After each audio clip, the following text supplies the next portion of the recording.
If you flip over to the next page, there's a quick activity this designed to further show you the importance of knowing etymology.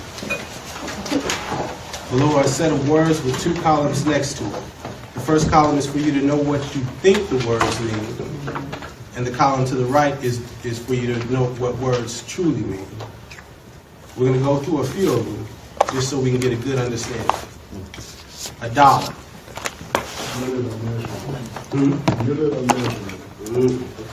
Okay. How many people thought a dollar was a piece of paper? Come on now, be honest. It's okay. Right? You think a dollar, that dollar bill, right? The true etymological root of a dollar is actually a silver coin. So you see, we never even really had dollars.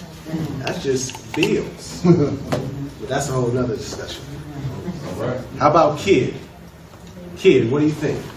Billy Goat. Oh, wow. You guys are on it. You guys are on it. See, I found that one out a couple years, and now I catch myself. Anytime I say kid, I'll say child, or young one, or little one. Mm-hmm. Yeah. And even if you look at the word kid backwards, you know what you got, right? It's a good one. It's a good one. I find very interesting. How about ethnic? What you guys think? Ethnic. Anybody? Your brother? What's ethnic? What you think? I think it's a group of people. Okay. How about heathen? Heathen. Not what ethnic means. Oh, but it is. Oh, that's what you're saying? That's what it truly is. So when you think of ethnic studies, right? What are they really saying? Pagan studies. Let's see if you don't know it. It's right over your head. Ghetto. How about ghetto? German word. Comes from Europe. See, growing up, you hear, oh, that's ghetto, right? Like it's an action, right? Right, you live in the ghetto thinking it's applying to us originally. However, look into the history of ghetto and find out it was used on some other people before us. But it has a direct correlation. What happened to those people is happening to us right now. Genocide, right now. And the lovely black. We know what we think black means. Who knows what black truly means? That it has the law. Legally, true indeed. Epithet. It basically means it's a character. What you say? Pale. Pale and bleach. Contrary to our beliefs, contrary to our feelings, black is pale. Doesn't mean us. We got to know this.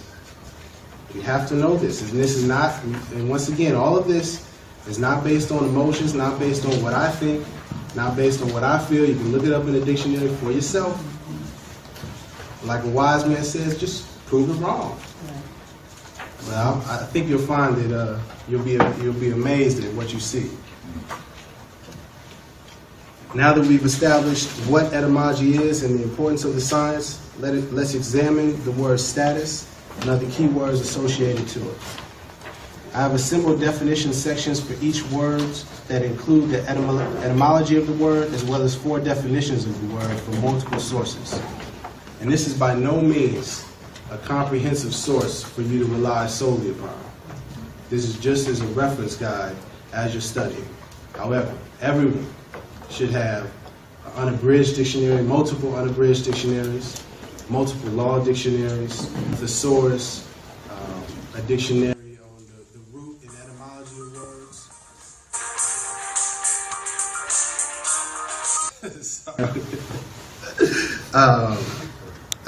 Dictionaries that translates words from Spanish to English, from Hebrew, from Latin to English. All of these should be within reach while you're studying, so that you can have a really good comprehensive understanding of what's being communicated. Status. Definition 1, standing, state, or condition. That's Black's Law, 4th edition. Definition 2, it also means estate, because it signifies the condition or circumstances in which one stands with regard to his property. Number 3, the legal character or condition of a person or a thing. We're going to move over to standing. Anybody want to read the first two definitions of standing? Etymology of stand. Middle English as a verb. Before 900. From standing. Old English standard.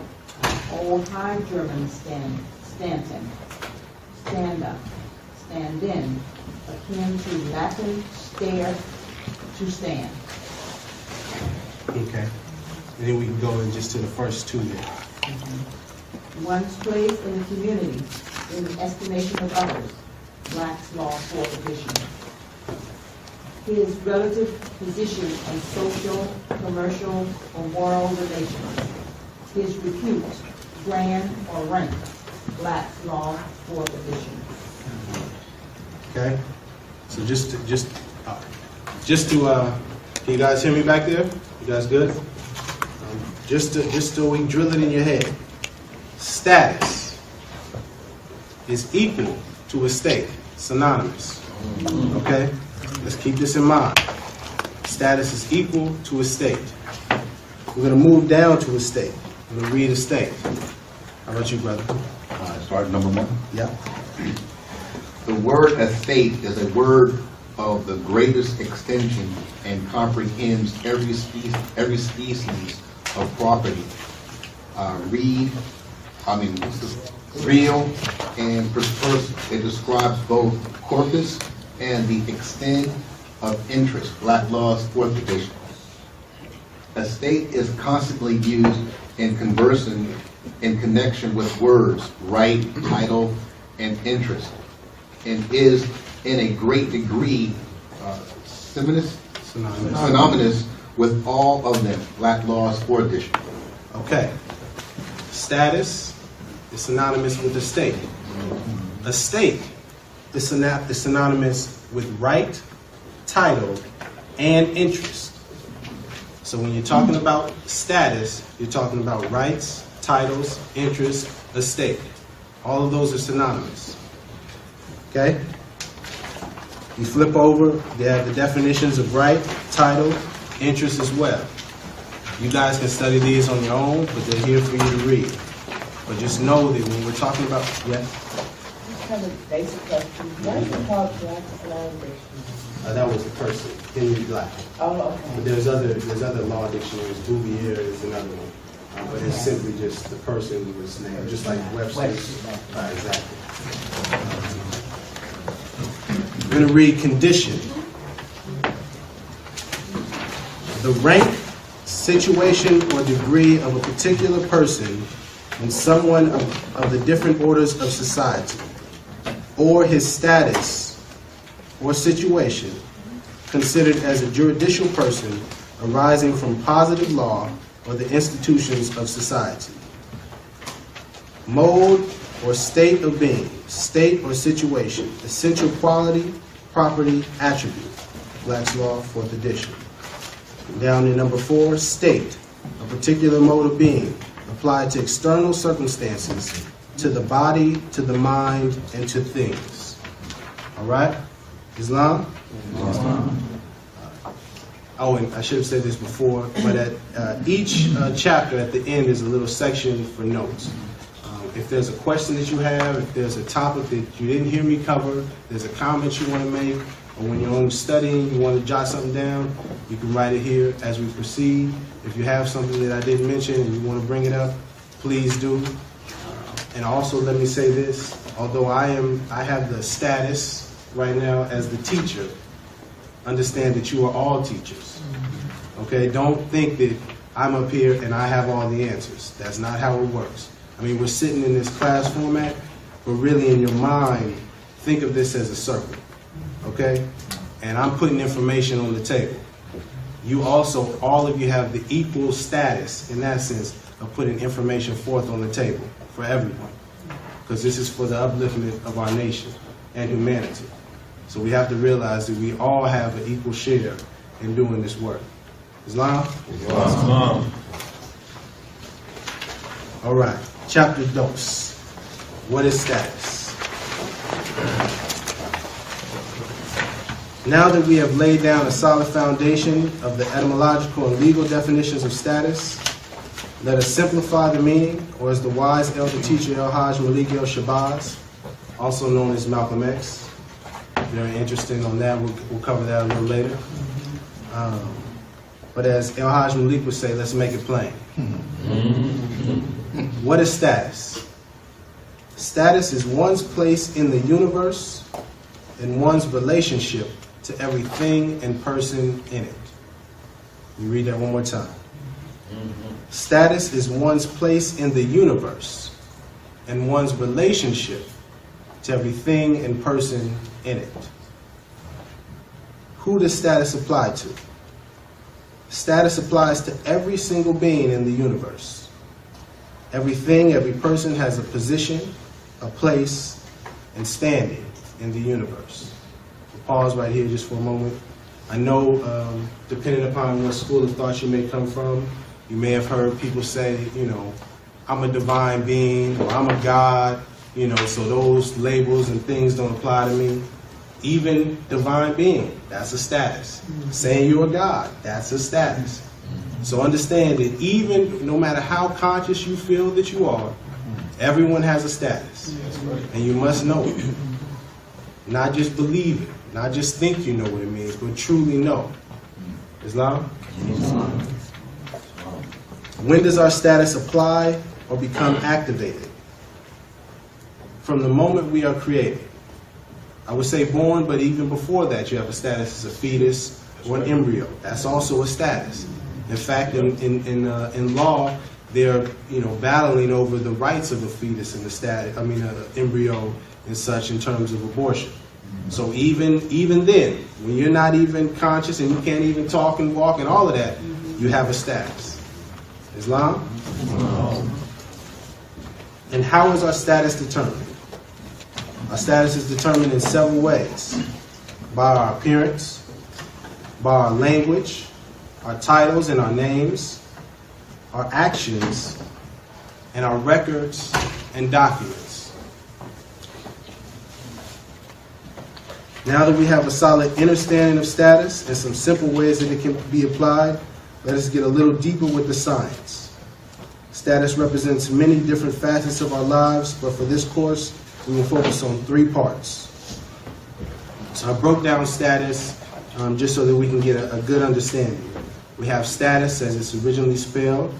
That's our relationship to people, to the community, be it this classroom, your block, your neighborhood, your city, your state, your nation, the continent, the world, the universe. That's status. A state, yes? No, it's also important to know that we have very many different statuses depending on what the venue is. Indeed, indeed. You have estate, which is one's relationship to all property, be it the property in my pocket, the property in your home, the property as your family, the property as a nation, including the land and all the resources within it. And just a little piece for homework, what I would like you to do, I thought about this. When you go home, look at everything you have in your home and make a list of all of your property or your estate. Make a list of all the books, all the CDs, movies, clothes, socks, pens, food supplies, everything.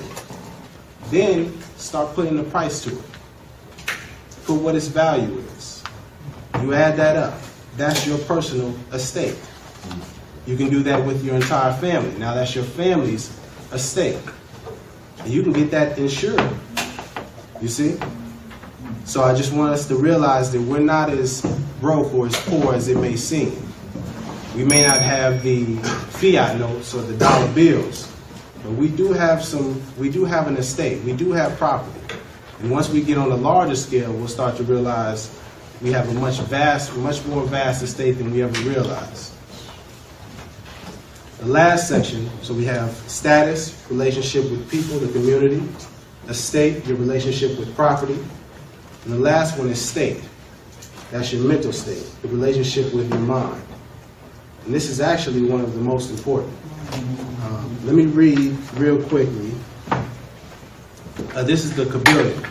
Has anybody heard of this? The Kabbalion, a Kabbalion. Yes. Can you spell it for you? Yes. Yes. K-Y-B-A-L-I-O-N.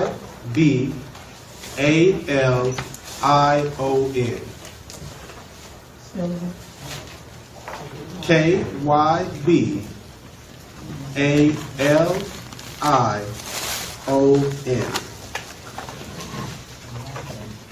Now this is some teachings, Hermetic philosophy, and it's teachings from a master teacher known as Hermes Trismegistus. That's the name that's used in Greece, or Greek. If you go back a little farther, you see that his name is Tahuti. If you go back a little farther, you see he's also referred to as Thoth. Okay? And this is dealing with Atlantis and Atlantean history and culture. But realize this is, in more understanding Egyptian or Kemetic philosophy. This is what this is. Oh, online? Yeah. He asked me where I get the book from. You said Tahuti? And what was else? You had Thoth, T-H. Yeah. T-H-O-T-H. T-H-O-T-H? Do some research on this, brother. Very, very important information. This is also another I'm gonna read. I'll read from this real quickly. This is the Emerald Tablets of Thoth, the Atlantean. Okay? I'm gonna just read something real quick, especially since we're dealing with law. Emerald Tablet 3, the key of wisdom. He who oversteppeth the law shall be punished, for only through law comes the freedom of men. Now, this isn't my teaching. This isn't my words. This is an ancient master teacher. Okay? Getting back to the Kabbalion, I wanted to just read briefly the chapter on mental transmutation.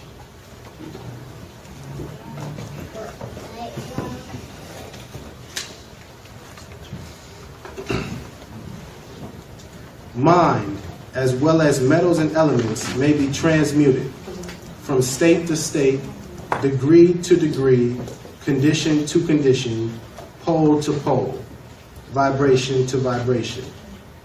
True Hermetic transmutation is a mental art. As we have stated, the Hermetists were the original alchemists, astrologers, and psychologists, Hermes having been the founder of these schools of thought. He was the founder of this. From astrology has grown modern astronomy. From alchemy has grown modern chemistry. From mystic psychology has grown the modern psychology of the schools. But it must not be supposed that the ancients were ignorant of that which the modern schools suppose to be their exclusive and special property. The records engraved on the stones of ancient Egypt show conclusively that the ancients had full comprehensive knowledge of astronomy, the very building of the pyramids, showing the connection between their design and the study of astronomical science. Nor were they ignorant of chemistry, for the fragments of the ancient writings show that they were acquainted with the chemical properties of things. In fact, the ancient theories regarding psychics are being slowly verified by the latest discoveries of modern science, notably those relating to the constitution of matter. And skipping down a little further, transmutation is a term usually employed to designate the ancient art of the transmutation of metals, particularly of the base metals into gold. The word transmute means to change from one nature, form, or substance into another. And accordingly, mental transmutation means the art of changing and transforming mental states, forms, and conditions into others. So you may see that mental transmutation is the art of mental chemistry. if you like the term, a form of practical mystic psychology. But this means far more than appears on the surface. Transmutation, alchemy, or chemistry on the mental plane is important enough in its effects, to be sure. And if the art stopped there, it would still be one of the most important branches of study known to man. I read this because our state of mind, our mental condition has been, we're very ill mentally. And that's one of the most important sciences. When you change the mind, you change everything else. For on this plane of existence, all is mind. It all starts from here. Something I tell my daughter, you think it, you speak it, you be it. Before you can be it, you got to speak it. And before you speak it, you got to think it. Okay? So just giving you an understanding of why our mental state, the state of our mind, is very important and why it's key for us changing our status and everything else that follows with it. Islam? Islam. Status is your individual rank or position as it relates to the larger group. We'll go to the examples of status. It's one thing to read the definitions or read the explanation of status, how it works, but if you aren't able to process the information and demonstrate your understanding of it, then I have not done my job as a teacher, and you have not truly learned. And on the next page, there's some images that I have. We're going to go through it, and we're going to first go through our status based on appearance. And just based on the appearance of the first image here at the top, what status would you give those people? Monks, priests, monks, priests. You see, based on their attire. How about the image below that? Nation of Islam. Nation of Islam. Okay, okay. Understand. You see the brother there, he has a chain around his neck? Would you know that that was a rapper? Just based off his appearance? Just based off his appearance? Okay, okay. How about on the next page there, the people with the weapons? Colonizing Europeans. some sort of military, I heard military, right? Soldier. Okay, let's dig a little deeper. Do you know what kind of soldier? Based on the appearance, can you tell what division? Are they from the military, the army? Would you know that they're a private security force, Blackwater? Well, yeah. Now you see, when you get a little more detailed in terms of appearance, you can identify different soldiers by their respective medals or insignia that's on the uniform. And if you notice there, you can't really identify what and who they are. Right? Go the other way. Go around.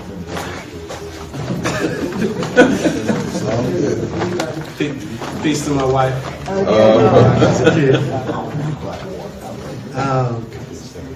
Based on the people's appearance, we can assign some sort of status to them. We need to be conscious of this as people and communities can and will make determinants about who you are simply based on your appearance. Okay? That's why the appearance is very important. In fact, that's why I actually came in this hoodie today. By my appearance, I may have one status that may be different if I came in here in a three-piece suit like our brother Rami is. Right? The appearance... Two-piece.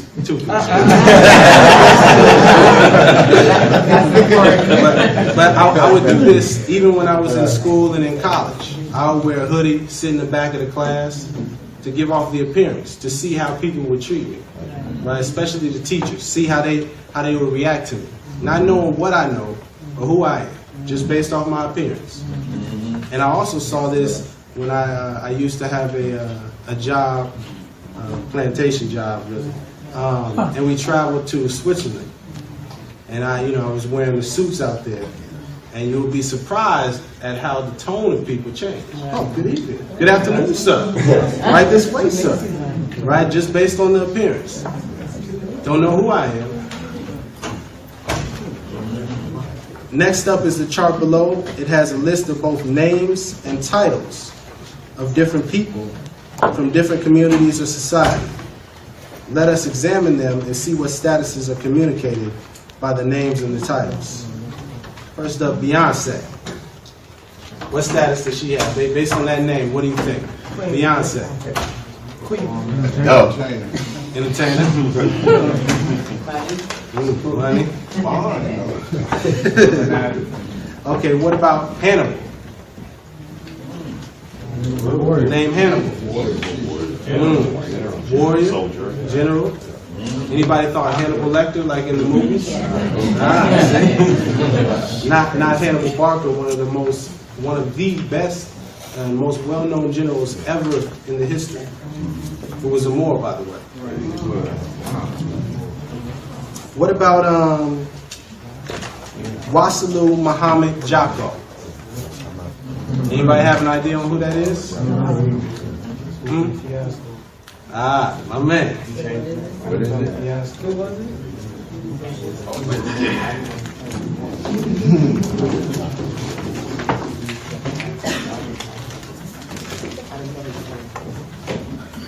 Brother said Lupe Fiasco. Anybody heard of him? Yeah. A rapper. But that's his actual true name. See, Lupe Fiasco is the entertainment name. But that brother says you knew that. Before you. All right, fam. All right. Got that one, man. I just gave him 77 amazing facts about the Moors. Little plug. That's because I'm a little partial to hip hop, so you gotta understand. What about El Hajj Malik El Shabazz? Ah, you see? But maybe next time. What about Yip Man? Yip Man. Martial artist. How many people knew that was the person that trained Bruce Lee? See? You gotta understand. Gotta know. Let's go over the titles. How about a chief? A chief. What kind of status is a chief? Anyone? Like a king. Like matter of fact, even the chief, like the president, you would be like the high chief. Indeed. How about a grand sheik? What's that?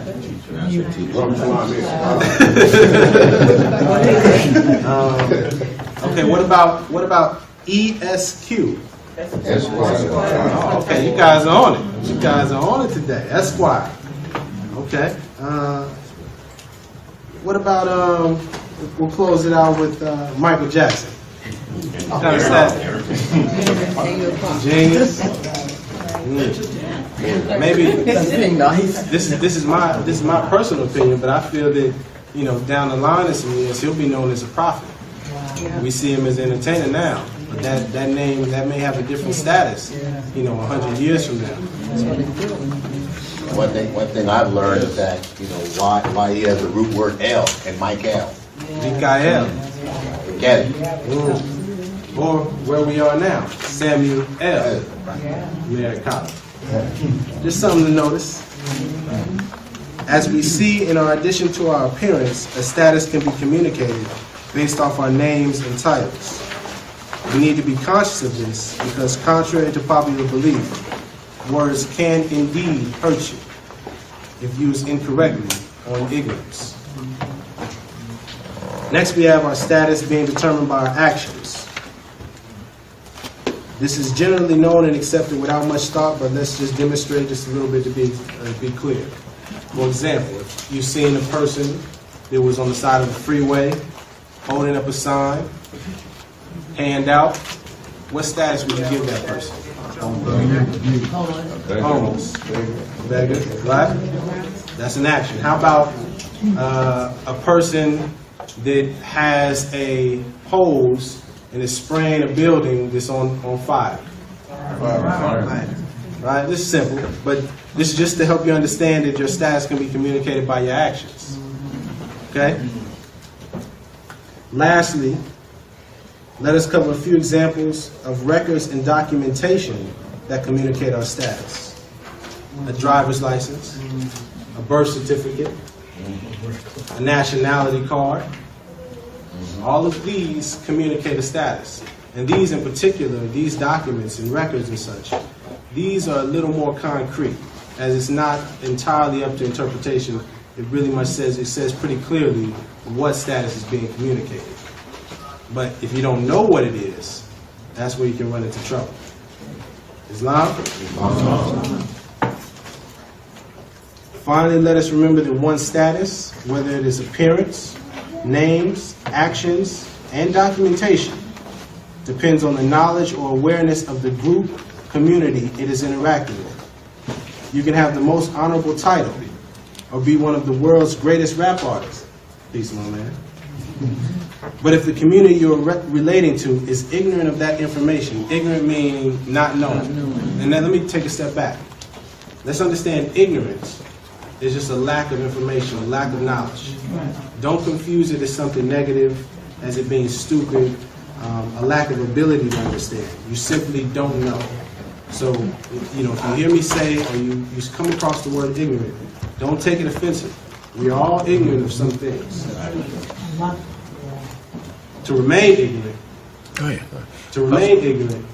now that's where the problem lies. Once you don't know, now it's your duty to find out. Islam, and on that point, if you don't mind, I just want to interject. Even in the Holy Circle 7 Quran, it'll tell you that in order for us to gain knowledge, we first must admit that we're ignorant of it. We must first admit and embrace ignorance in order to open the door for knowledge. So that's even within our book, chapter 43, I think it's 43. It's my second favorite. Still that number, I think it's 43. But we must embrace ignorance, as Rami Salaam is telling us. Embrace that. Admit it. If you don't know, I don't know is the most powerful words you can say sometimes. Because then you're going to be taught and you'll leave with gain from that moment forward.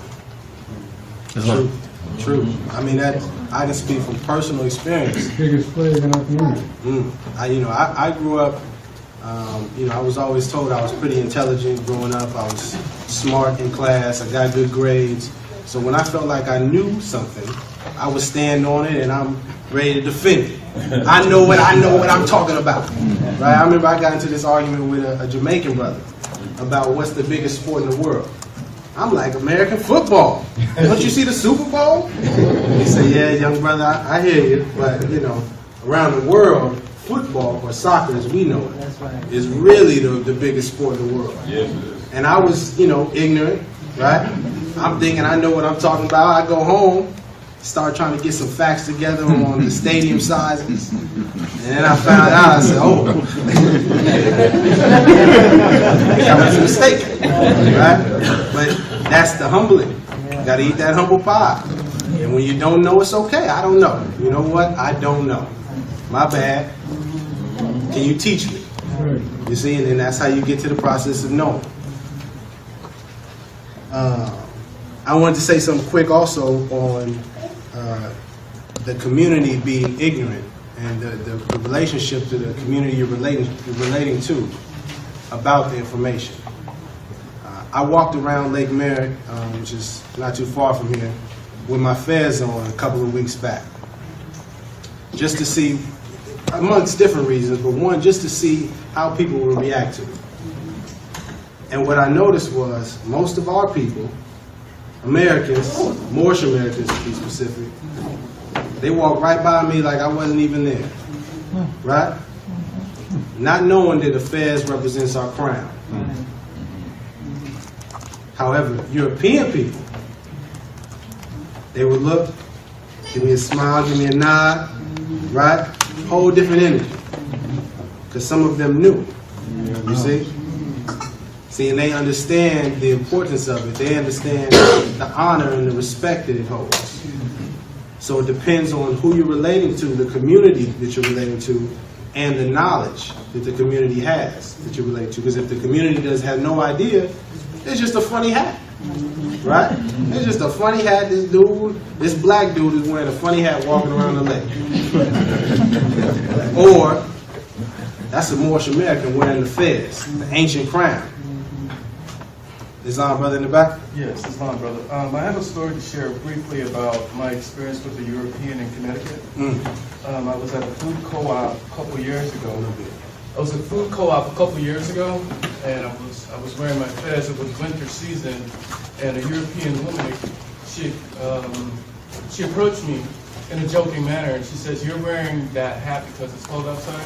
And I said, "No, it's my national and religious headdress." And she says, "National and religious?" And I told her that I was Moorish American, and she repeated Moorish American, and I said that, yeah, we're standing on Moroccan soil. And so afterwards, she invited me over to her table, and we began speaking. I told her that this was El Maghrib. And at the end of our 30-minute conversation, as I was walking away, she said, "So you're Moorish American and you wear that fez in that honor?" I said, "Yes. It's popularized by Masons and Shriners, but it's not a known fact." And as I turned to walk away, she says, "Oh, you mean the people that stole your government?"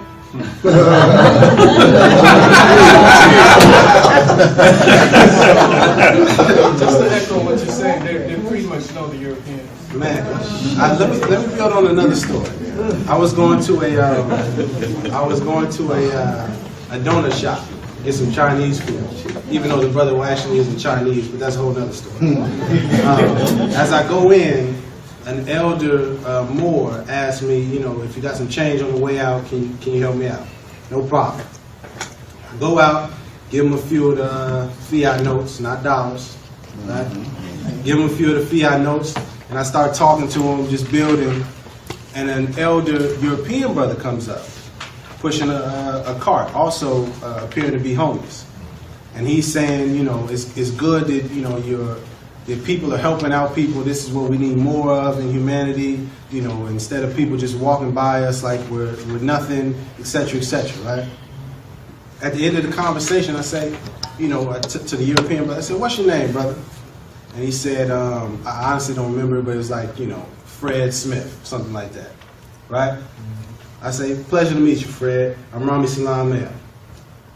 Immediately, he bowed. He said, "My Muslim name is Hakeem Muhammad," something like that, right? It blew me away, because the appearance of him was a homeless European brother, right? A homeless European brother. As soon as I communicated to him my true appellation, my true name, he let me in that he knew, and gave me the honor and the respect. So, it's very interesting. Once you start standing on the truth, and you start communicating your status with people, you will see the changes that happen, as opposed to, "I'm just a black man." Understand?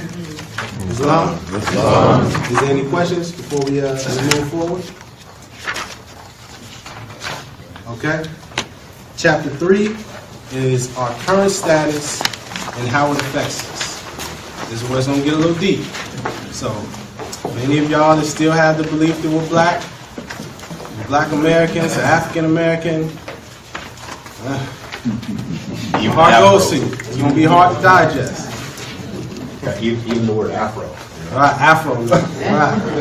Yes. What's the difference between understanding and understanding?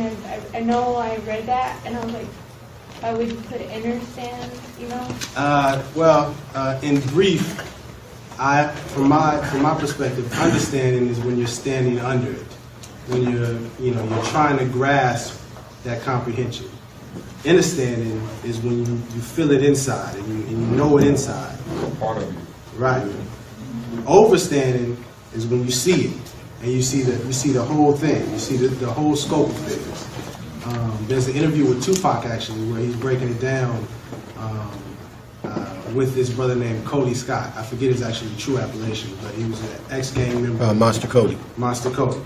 And he says, understanding is like seeing the police helicopter in the sky. You see the helicopter and you see it going around. Overstanding is the helicopter's perspective of the ground. They can see it all. So you may have an understanding of this, excuse me, there's a helicopter up there, and you can see it and you can move around and you see a certain perspective. But from the helicopter's perspective, the overstanding perspective, you see it all. You can see very clearly what's going on. Does that make sense? Yeah. Okay. All right. In these days and times, Moors are unfortunately known as blacks, black American, African American, people of color, Negroes, niggers, etc. All of these terms are synonymous with the term Negro, especially black, as it literally means Negro in Spanish. Look it up if you do not believe me. You can get a color crayon, matter of fact. Go to Crayola, just flip it around. They have English and Spanish on there. You pull up that black crayon, and you'll see it says Negro. Right? We use black in cultural and social respects, and it can be interpreted differently. We use black power, right? The black man is God, the black woman is God, right? And that's okay when we're relating to that specific community, culturally. But when we're talking about law, when we're talking about truth, black is not where it's at. This is not my feelings. We can look through history, as we shall, and we'll see what black communicates as a status. Rami Salaam. If you don't mind, and I also want to interject on that. With what we're dealing with, I would advise everyone to get that connotative linguistics out. Because in most cases, when you're dealing with a situation where you're in danger or where you have to present something that maybe is uncommon to you, then what you normally do, what is habit, comes out. And so if you keep walking around doing something that's backwards, understand that when presented, you know, certain parts of your brain, your reactive mind kicks in for protection. Your reactive mind has been trained to do something. And until you reorientate yourself, correct yourself, it will come back out. So as much as we understand and embrace what our brothers are saying and sisters are saying to us in love, when they say black power or this and that, we understand what they're saying because they're coming at us in love. However, that does not mean we embrace the connotative linguistics and the spell it casts upon us. You see, and we can't walk around with knowledge and still present ourselves as ignorant. It's very confusing when we do that. Let me read a quick excerpt from the autobiography of Malcolm X, El-Hajj Malik El-Shabazz. It kind of hammers home on this point, you know, especially because most black people, quote unquote black people, they always talk about Malcolm X by any means necessary, etc. But rarely do they really listen to what he was saying. So let's examine this. On page 347, when he was in Mecca. You may be shocked by these words coming from me, but on this pilgrimage, what I have seen and experienced has forced me to rearrange much of my thought patterns previously held and to toss aside some of my previous conclusions. This was not too difficult for me. Despite my firm convictions, I have been always a man who tries to face facts and to accept the reality of life as new experience and new knowledge unfolds it. I've always kept an open mind, which is necessary to the flexibility that must go hand in hand with every form of intelligent search for truth. This is coming from Brother El-Hajj Malik himself. When he found out some truth, he on to it. Now he's standing on that. And that's what we must do. I know it's easy for us to say, what's up, black man? And that's cool, but it ain't cool. Right? Really and truly, it's not cool. Brother, the back. Islam. God's praises, Allah, Father, universe, Prophet Noah, legal honors to all Moors. Speak up just a little bit for me, brother. Give honors to all Moors here. Islam. What the brother just talked about with regards to black not being cool, black power, things of this nature, it's not cool because Europeans taught us to say that. Islam. During the institution of slavery, a learning institution, removed more and said, we're going to call them Negro, black, color. We're going to call them nigger first, period. Then we're going to call them whatever we want to call them after that. But when it became politically correct, we were taught thought patterns. The theme of our thought was, we're black. I said before, black is an epithet, meaning a way to describe the character of a person, like that old man.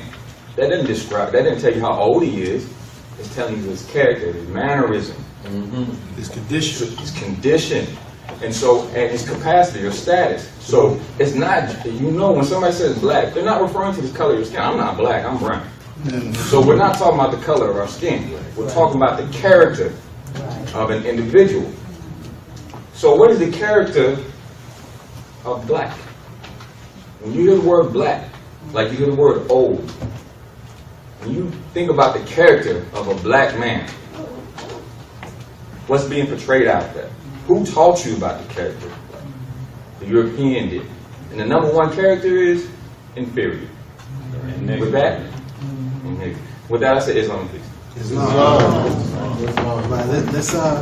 Let's show and prove. Let's not just speak on it. I want you also, when you go home, look up black in the dictionary. You will see that it is an adjective describing, just as the brother said, describing the person, right? Or describing the thing. Black car, black shoes, black man. Describing, but not identifying. Well, let's get into the law. Negro. The word Negro means a black man, one descended from the African race, and does not commonly include mulatto. This is Black's Law Dictionary, 4th edition. African descent. Persons of African nativity or of African descent within the meaning of the Naturalization Act as amended by Act July 14, 1870, are members of the Negro races of Africa, or their descendants by intermixture with races constituting free white persons. Once again, free white persons is not identifying Europeans, it is a status. And I want you to look up free white persons in the law dictionary, and you will be surprised by what you see in there. But let me continue. Oh yeah, no, on that note, it was a dude, he came from Egypt to the Americas, right? And when he got to America, they told him that he was to be classified as white. You're already ahead of the studies, brother. Hold on. We're going to get there. We got that in there,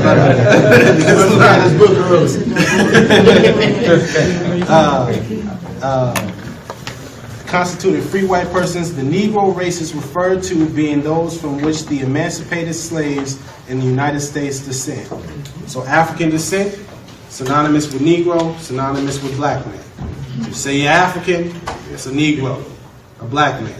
Talking about the same, in law, talking about the same thing. And a quick history on African, coming from Scipio Africanus, the Roman general. That was named after, he got the nickname after Hannibal, the Moorish general. And once he conquered this region, of what we now know Africa, those people became his subjects, Africans. The Roman is what African comes from. Understand it, Scipio Africanus. S-C-I-P-I-O, I believe is how you spell the first name. Just on that note of Africanus, understand that when we're dealing with the European colonial system of things, that everything that they do deals with indoctrination. So even the spell of considering yourself African is a spell that's dealing with defeat. It deals with your defeat. So when you say it, you're attaching the name of the European sun who defeated you. You see? And so these things are done without our knowledge, of course, but we have to look and examine all of it. And so that's why it's important when we learn something, we have to implement. Because these things that we're dealing with are so powerful that, I mean, I shouldn't even have to iterate that. You can just go outside and look at your neighborhood. Islam. Hold on one second. Let me just get through the last two. Black person, occurring in Constitution and laws, must be taken in its generic sense as contradistinguished from white. Contradistinguished is the complete opposite. And when you look up white and you understand that it means purity and it has all of these positive meanings, in law, black must be taken as the opposite of that, regardless of how we feel, because this is status now. Lastly, colored. By common usage in America, this term in such phrases as colored persons, the colored race, colored man, people of color, and that's including our brown brothers and sisters, Latinos and Hispanics as well. Let's not get that confused, because they're us as well. And the like is used to designate Negroes or persons of the African race, including all persons of mixed blood descended from Negro ancestry. It has also been held that there is no legal technical signification to the phrase colored person, which the courts are bound judicially to know. Colored person, African, African descent, African American, Negro, black, it's all the same, synonymous in law. And it's all represented in the status. We cool on that? Yeah. Now we're going to go ahead and skip over to the Federal Directive number 15. It's also known as the Race and Ethnic Standards for Federal Statistics and Administrative Reporting. This directive provides standard classifications for record keeping, collection, and presentation of data on race and ethnicity in federal program, administrative reporting, and statistical activities. It's the same page. It's a little I'm sorry. Sorry.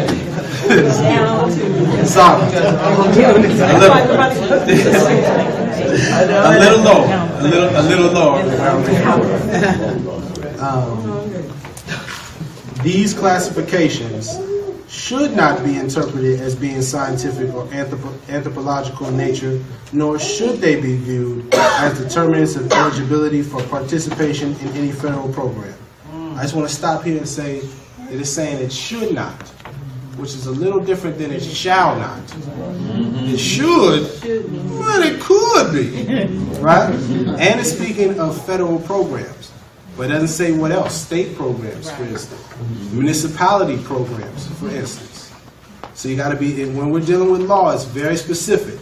And you got to keep your eye, read the fine print, as they say. The devil is in the details. You got to be careful because things are worded in a particular way. And it's by design. And if you just read through it and think it means something and you don't know what it means, they got you. Yep.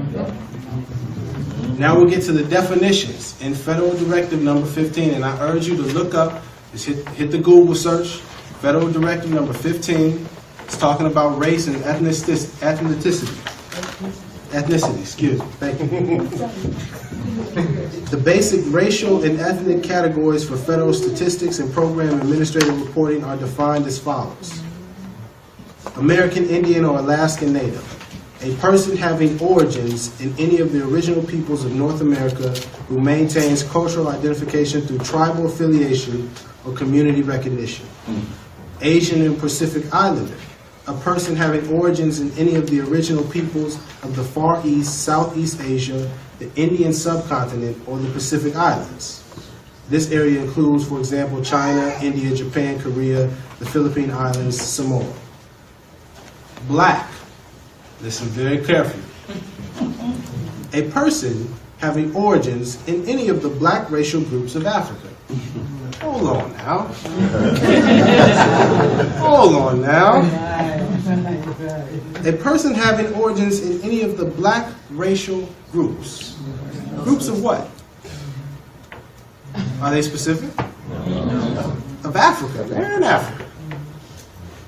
Where? You see? It's very general.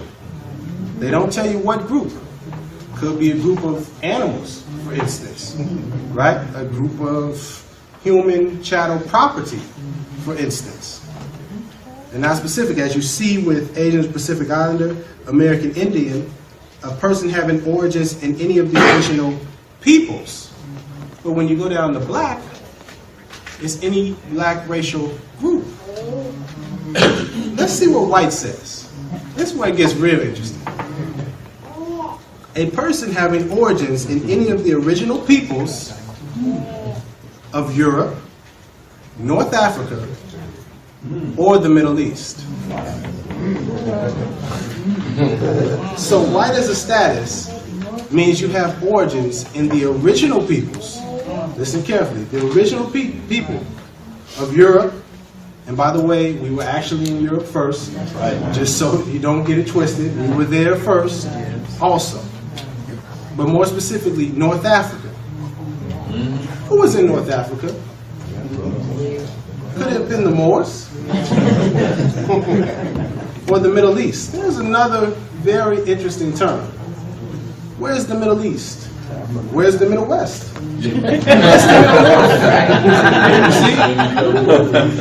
You see? They're creating these terms. A lot like Arabia. Arabia is another term you have to look into. It's you know, they put some little magic on it. If you start looking up Arabia, you see that it's actually talking about an area, but it's not specifically talking about a location, like a country or a land. Yeah, right. The Middle East, if you weren't aware, includes Egypt. So white means you have origins in the original peoples of Egypt and North Africa. Status, and this is race and ethnicity standards for the federal programs in the U.S., the United States. You understand why status is important and knowing what the words mean? Being ignorant of it, you may call yourself black and you're just some black racial group somewhere in Africa, but where from? That's dangerous. You say white, well now you're talking about Europe, a specific place. North Africa. The Middle East, even though it's created, is still a specific area. And if you look, all of them are connecting you to a specific area except for black. Black is the Africa, the continent. And that's not by accident. That is by design. Islam? Question. Yes. So, you know, when you fill out all these applications and things like that, is it better for us to put I decline to state or white? It's a good question. What do you feel? Can you speak a little louder? Just because, you know, they always have you fill out when you have applications and stuff. Sometimes they don't allow you not to state. You have to state. But should we do I decline to state or white at this point? Nationality. So I'm thinking that we should do the white, but I just want to, that's what we're supposed to do. If you know your history. Okay. According to the status, Because that's who you really are. we are the white people. I know it's a little like because I know that the white man is the devil, or so they say. But what are they really saying when they say that? You see? The black man is God. The pale man is God. You see? You got to understand. What were you going to say, Brother in the back? White is the answer. I would say that without a problem. According to this ties into the demonstration of the federal code. This is the U.S. Equal Employment Opportunity Commission, and everything that is stated in regard to the definitions of black, Hispanic, white are in here as well. So your employees or your employer has this information. And so when you go down, it'll tell you, it'll go into the details in regards to identifying with a race. It'll say black or African American, include all employees who identify as black. males in column D and as black females in column J. So nobody has a gun to our head saying, you're going to say black. That was during slavery. But, you know, we're free now. And so we must proclaim our nationality individually as our own. And according to the prophet Noah, you all lead. And our questionnaire, and I'm paraphrasing, white means pure. Pure means God. God means Lord of the land.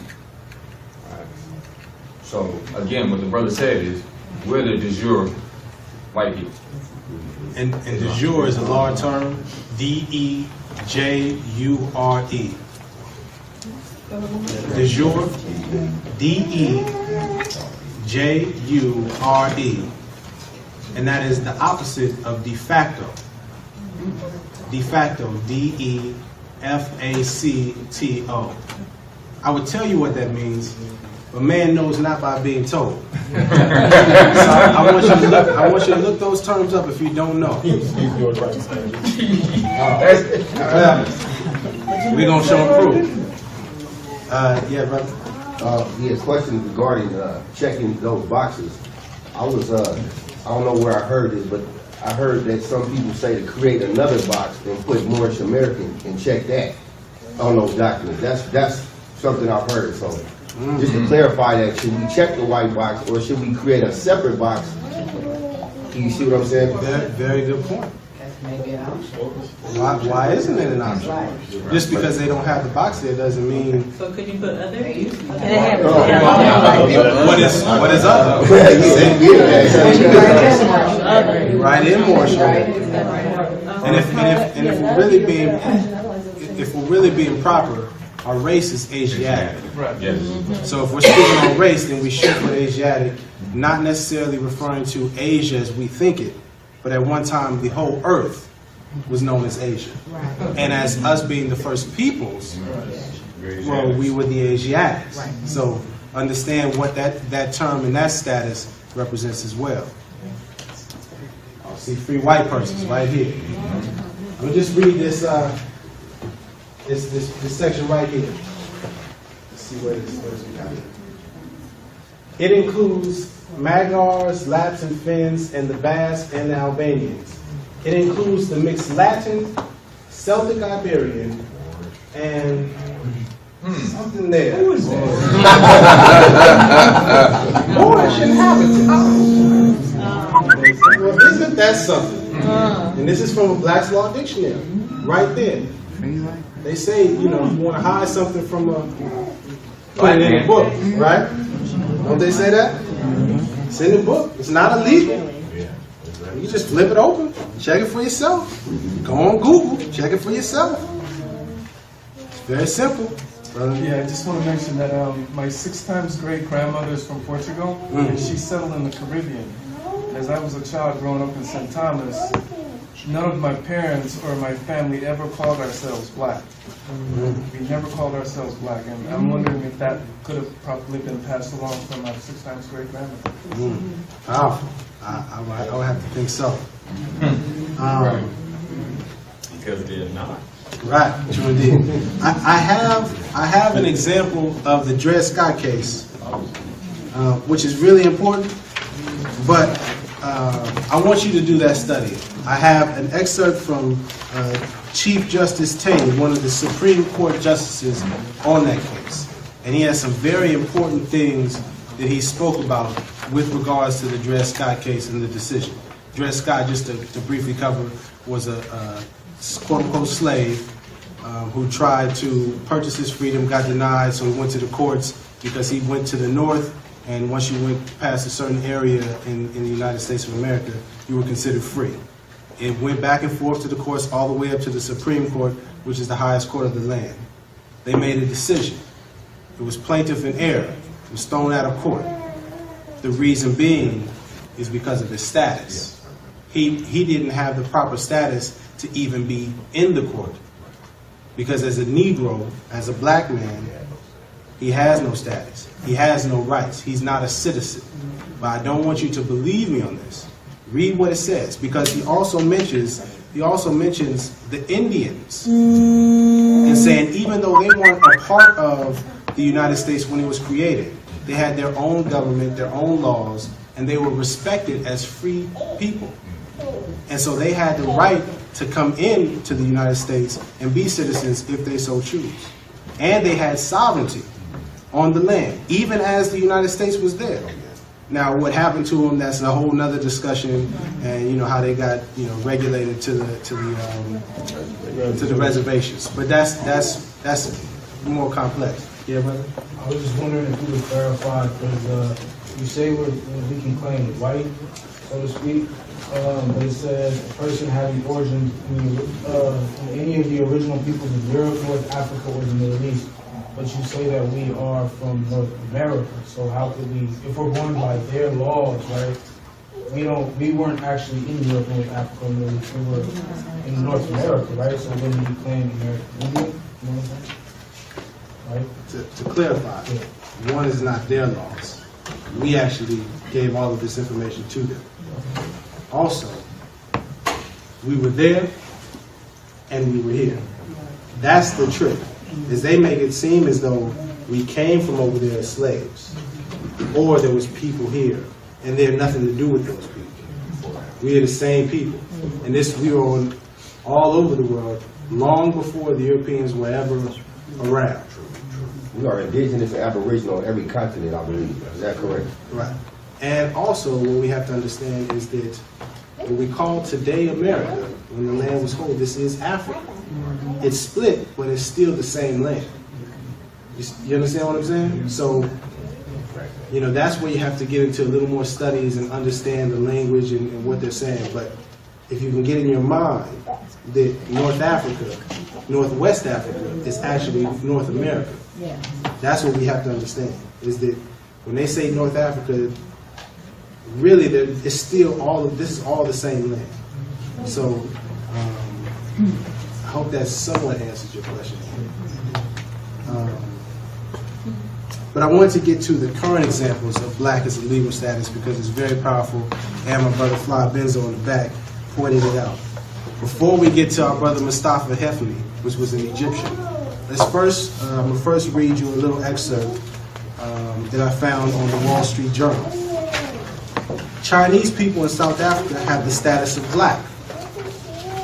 A high court in South Africa ruled on Wednesday that Chinese South Africans will be reclassified as black, a term that includes black Africans, Indians, and others who are subject to discrimination under apartheid.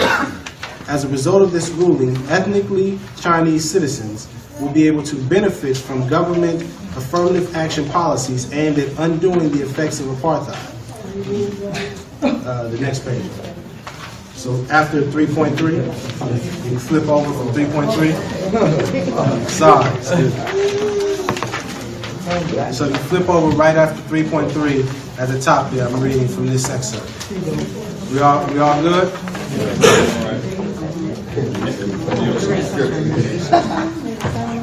At the top of the page. In 2006, in 2006, the Chinese Association of South Africa sued the government, claiming that its members were being discriminated against because they were being treated as whites, and thus failed to qualify for business contracts and job promotions reserved for victims of apartheid. The association successfully argued that since Chinese South Africans had been treated unequally under apartheid, they should be reclassified in order to redress the wrongs of the past. I point this out, and you can look this up for yourself, that we have Chinese brothers and sisters in South Africa that have the status as black. Follow me? It's clear that it's a status, right? Now let's go on the other side of things. As our brother Fly Benzo said, Mustafa Hefni, a little bit below. And this is a CNN link. You can check this out. Look up Mustafa Hefni, Egyptian, right? Mustafa Hefni was born in Egypt and has always been proud of his Egyptian culture and his African ancestry. But when Hefni immigrated to America, the U.S. government told him he was no longer a black man. I was told by immigration that I was white. I was not told by immigration that I was white until I passed the exam for citizenship, and then I was told I am now white, he explains. Hefney initially laughed when told of his new racial classification, but he's no longer chuckling. He recently filed suit against the U.S. government to get his race classification changed back from white to black. It hurts me. See, you're laughing, but you understand the confusion, right? Because he don't even know. Black is the. Let's go a little further. It hurts me. It definitely hurts me, Hefney says. It hurts me because I'm able to reconcile my reality as a black person. In addition to the emotional hurt, Hefney says that when the government changed his race, they also changed his social status. I would have had more opportunity for advancement. And even for hiring, had I been considered black, he says. I was prevented from applying and requesting positions and other benefits for minority person because I knew I was legally white. We're not talking about how you feel, culturally, socially, what you think. Legally, he's considered white. And why? Because according to the standards, white, Egypt, he's an Egyptian. Therefore, he's a white person. Right? So now we have 8 Chinese brothers and sisters in South Africa that have the status of black. And we have an Egyptian brother coming from the land, and now he has a status as white over here. Do you see the confusion that's going on, the games that are being played? Especially when we think we're black as an identity, when it's not dealing with identity at all, it's dealing with the status. Make sense? Absolutely. And even if you touch on where he says he argued for the benefits for minority, which minority means incompetent. So he just went all the way down. I didn't cover that one. I did. I'm sorry. Brilliant. No, amazing. Minority. Look it up in the law dictionary. See what look it up in a regular unabridged dictionary. See what minority means. And understand what's being communicated when we say we're the minority. A minor, right? Do minors, are they able to do everything, right? Okay, makes sense, right? Now we're gonna bring it on home. This is my favorite one right here. This is a case involving quote unquote police brutality of a man who was initially identified as a skinny black guy. Okay?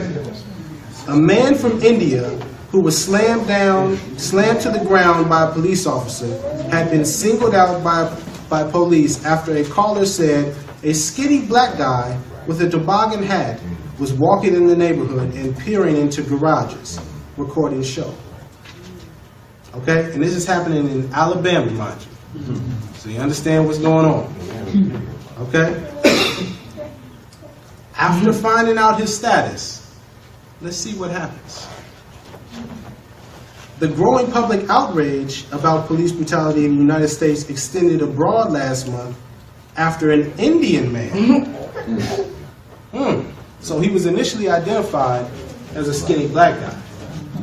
They later found out he was from India, and I'm not speaking about the so-called Indians that they say are from here. He's from India as in over there, in the east. Understand? So he has a nationality. After an Indian man was left partially paralyzed following a violent arrest by 2 Alabama police officers. On Friday, officials in Alabama announced the indictment of Eric Sloan Parker on charges that he violated the civil rights. You hear me? The officer violated the civil rights. Don't we march for that? Ain't we been marching for that? The civil rights of Shurish Bahai, excuse me if I pronounce it wrong. Shurish Bhai Patel. That's his appellation, the Indian man's appellation, his true name. and used unreasonable force during the February 6th arrest. Very key, keep in mind, February 6th. Law enforcement officers who violate their oath to protect and use excessive force must be brought to justice. U.S. Attorney Joyce White Vance said Saturday. The federal prosecutor said Parker was being charged with the deprivation of rights under color of law. Color of law is another law term that I want you to look up. I'm not going to tell you what it means. I want you to look it up and see what it says for yourself. You will be surprised. The incident sparked outrage towards the police in Alabama and an embarrassment for the state at home and abroad. Shortly after news of the arrest spread, the Indian Foreign Ministry vocalized its condemnation to senior U.S. diplomats in India and urged for an expeditious investigation. Alabama Governor Robert Bentley apologized on February 17th. The incident happened on the 6th. By the 17th, the governor of Alabama was apologizing to the Indian government for the treatment of Patel. Now I want to ask you, especially in light of what's going on in Baltimore, or let's think about Trayvon Martin, or Oscar Grant, or Sean Bell, Mike Brown, right? Oscar Grant, right. This event happened on the 6th. By the 17th, they're going to issue an apology by the governor in Alabama. And I looked up where this happened. It happened 3 hours away from Selma, where we just had the 50th anniversary and they're marching for the civil rights, right? Isn't that kind of odd? We've been marching for 50 years trying to get civil rights, and here the Indian man, his civil rights were violated, and the officer was indicted on charges. They're issuing apologies, saying that they must be brought to justice. And he was paralyzed, partially paralyzed. The brother in Baltimore, he was murdered, killed, spine snapped. Where's the apology from the Baltimore governor? I mean the Maryland governor. Do you know why? All right, you see? You see? Yeah, I thought it was, when I read that a while back, what caught my attention is they immediately admitted police brutality. That's exactly what the government said, what the governor said. And I was caught me by, because I'm thinking we've always been complaining about police brutality. He admitted openly, no court, no investigation. It hadn't even been to court, but he admitted openly that it was police brutality. And he apologized. I did find that amazing. And see, if you want to think a little bit, I'll get you in a second, but just a little bit on a broader scope, you have to understand politics on a world level. You see, the Indian government flexed on them, and they are a superpower economically. They say, yo, you violating our people, you need to clean this up. Right away. Wasn't that a human rights issue as opposed to a civil rights? It's also a human rights issue. Yeah. As opposed to black. No rights. And we don't even have civil rights. Because civil rights is equated to rights of a citizen. And we are not citizens. We can't be citizens as blacks, or as African Americans, or as Negroes, or people of color, etc.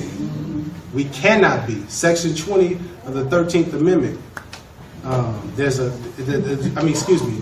13th Amendment actually has 20 sections. And Section 12 says clearly that Africans shall not be citizens. Now they took that out and covered it up, but if you do some digging, you'll see. Aside from the Supreme Court ruling that said that we can't be citizens because we descended from slaves and they were never intended on being inside the constitutional fold of government of the United States Republic. Two things. Relative to the status, simply put, brothers and sisters, when they talk about status, they really, when you claim black, what you're essentially saying is that you're their article of merchandise. You're their property and you're an animal. So that's why they continue to abuse and misuse our people. And then secondly, I was in the Library of Congress last year searching the 1320, and I approached the librarian and asked him for the particular journal. And he said, oh, no, you're not looking for the 1320, you're looking for this. Undoubtedly, the 13th Amendment with 2 sections, and he pushed it in my face. So I kind of recouped, I went back to my desktop, I sat down and think about how am I going to approach this European. So I pulled it up on my desktop and I showed him. And he says, oh, okay, yeah. And he placed a call quickly to the right department, and he sent me over there, and they had it already prepared for me. So once you know your information and you stand on it, then they'll provide it to you. Indeed. Standing with your status. Stand. I got. What's going on? No, it was one of the brothers who are watching, participating in the live stream. So, as I said, this is being streamed. He just, Hassan Bey, just wanted to make the point that autochthonous status, understanding our autochthonous status, also equates to being a free white person. Can you spell that out for the people? Autochthonous. I sort of remember, but I don't got it precisely. And while he's grabbing that, there's also a section 3.4 on our status as regards to nationality. And according to the, you got it? Yep. Okay. It's AUTOCHTHONUS.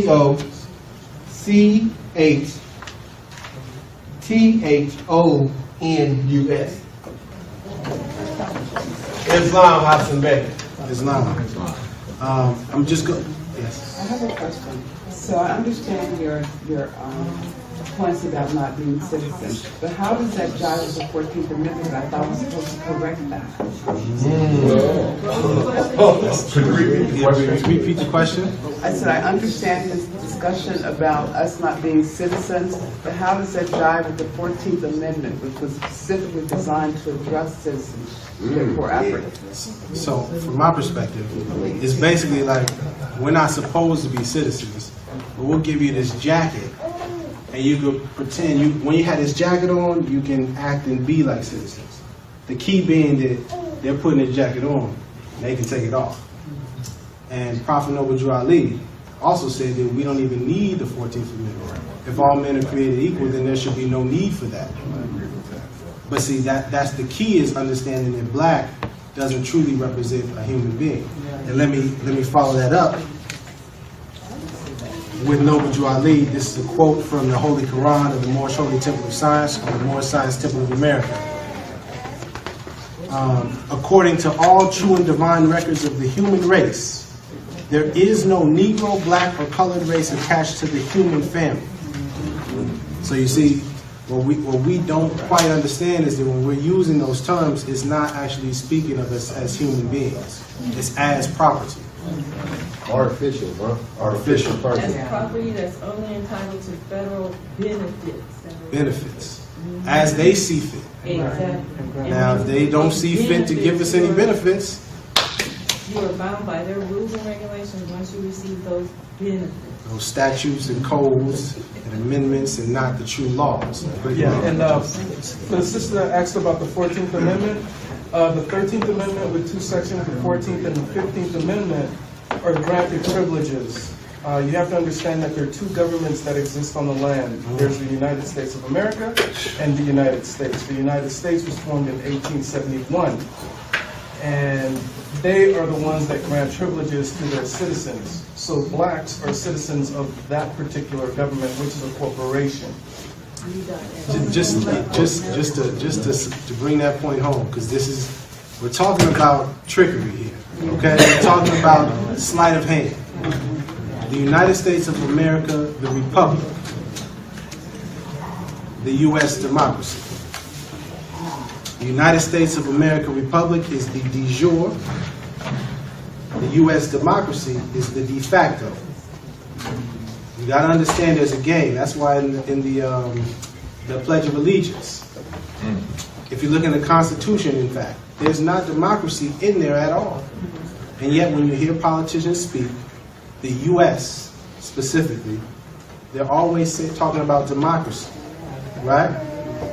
But democracy, that's the, when we always speak about the they are doing this to us, they are trying to get us, that is the U.S. democracy, which is really a corporation.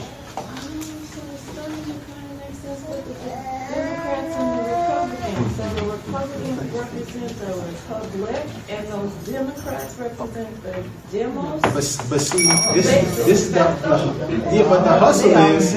hustle is they make Republican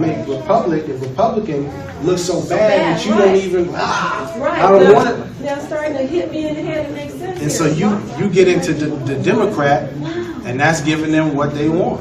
Right. But really, the whole. And so they sent the blacks to the Democrats, which is the Defacto stuff.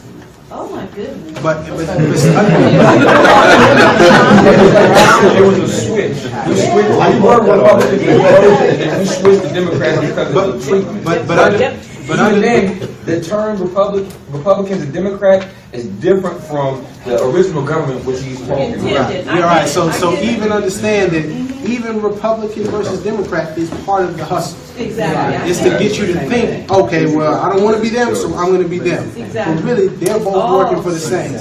The same way the attorneys, you know, the attorneys that represent you or whatever, they're both working for the same system. You state you're competent when you pick an attorney. Right. Attorney for you.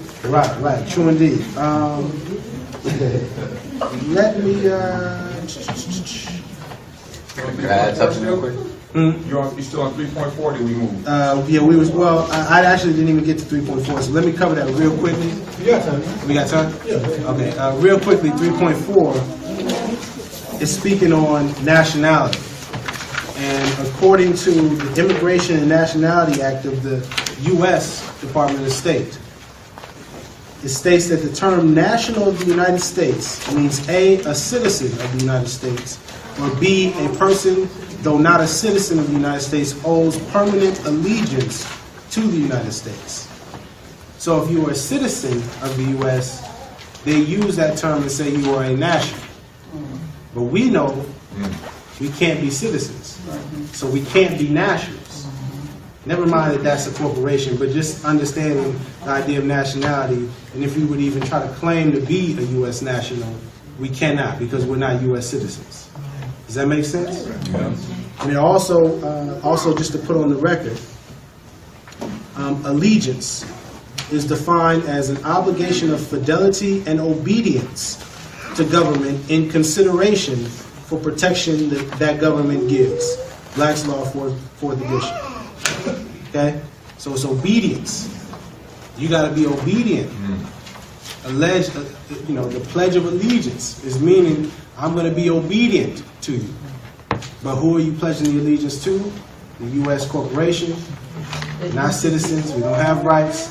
So we're really just pledging ourselves as voluntary slaves. Really and truly. To cut it all the way playing field. That's a legal term too. Right. Voluntary servitude. Right. True indeed. True indeed. So I say that to say that without a nationality, we are considered stateless. This is an international term. Stateless. You don't have a state. And another thing we have to realize is we say, like, the state of California, the state of Maryland, that those are actually nations. And they all grouped together to form, they got it, clicked up and created the United States, or the United Nations of America. That's why each state had its own flag and its own constitution. You see? And this is a word game. How do you see a territory? That's a good one. What made you just think of that? Well, because it's been bugging me for a while. Yeah. The district. I mean, we would need to research what a district means. They overstand because they overstand the United Nations. You want to add on that? I mean, they understand. The District of Columbia is a play on Christopher Columbus. From my understanding, and I believe it was 18 1880, it actually was declared a corporation, the United States government. The name of that government was called District of Columbia. And so, like, this ties into, I don't know if it's going to be covered today, but just dealing with birth certificates and things, everything is housed in the District of Columbia. This deals with jurisdiction, status, and so that's the reason why they do that, so they can gain status. But it's not a state, it's a territory. It's like this. People don't understand that you have the state and then you have the federal government. Those are two separate, I don't know how to say it. Entities. There you go. Yeah. They're separate from each other. The District of Columbia is supposed to be a 10 by 10 square mile radius where the federal government has jurisdiction only within that territory. Now, when they purchase land, they have to say, well, this is our land, so we have jurisdiction on these land. But that goes to say, when they created the District of Columbia, it was only supposed to be used, they're only supposed to have jurisdiction within that 10 by 10 area. See what I'm saying? Yes, but they gain jurisdiction through the zip codes. Right, through the zip codes and trips, and those words are art. And by us voluntarily going into the system. Once we say it, or we sign up for that citizen, that state driver's license, that birth certificate. One quick comment last week. I used to work in bureaucratic health services environment, okay? And back in the 80s, they, in patient intake, working in emergency room area, they implemented on the patient intake form that we had to identify whether you're a U.S. citizen or not. And I'm like, who cares? For what we're here for, who cares? And they required it too. And if you didn't put it, if you looked like me, you were required to put on there black. If you put anything else, we, the employees, were required to correct it. So that's what I'm saying. It's not by accident. I want to read quickly. This here is the Article 13 with the 20 sections. Okay, Section 12. It states, the traffic in slaves with Africa is hereby forever prohibited on pain of death and the forfeiture of all the rights and property of persons engaged therein. And, this is very key, and the descendants of Africans shall not be citizens. Not should not, not could not, shall not. It's a reason why we don't see this Article 13 with the 20 sections in it, because it spells it out for you. Then you have to understand, well, why not? Why are we not citizens? African, descendants of Africans, that is. That goes back to what African means. African descent in the law dictionary, which is synonymous with Negro and a black man. That's why they cannot and shall not be citizens. Make sense? Right. I did some research on that just to find out if they eliminated it, and they did not. They kept the S-16, Joint Resolution S-16. So if you follow S-16, it leads you to the Senate records where it passed, the Senate, the House, and was voted into law by the President. And it's in the records. And it's never been repealed or nothing? Never. Okay. Powerful. I have a certified copy of it. I didn't bring it with me today. I need the records. I need all the records. Give me your email. I'm gonna read quickly what stateless means internationally, and then we're gonna go to how to correct it, because having this knowledge is one thing, but we have to be able to apply it. So let me just get to the stateless real quick. And the United Nations defines stateless as a person who is not considered as a national by any state under the operation of its law. This is 3.4, the next page here. The last paragraph? Yeah, the second to last paragraph. So 3.4, the second to last paragraph, right above 3.5. This means that a stateless person is someone who does not have a nationality of any country, which would be black people. There's no black people. There's no Africa America. There's no people of color land. You understand? Even Latino brothers and sisters. Latin is a culture, a language. It's not a land. Hispanic, also. You You see, it's a game of, you know, we think, oh, that's just semantics. No, it's really more, it's about law, and it's about the truth of things. And they pass it off as though it's just playing with words, but it's really not. It's really giving us a status or taking away a status.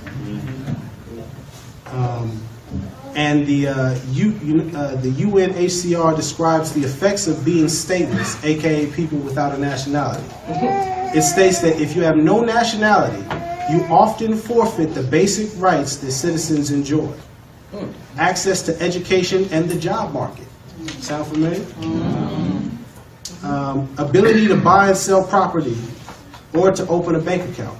When thousands of people are stateless for the same reason, this creates communities that are alienated and powerless. Does that sound familiar? Yes.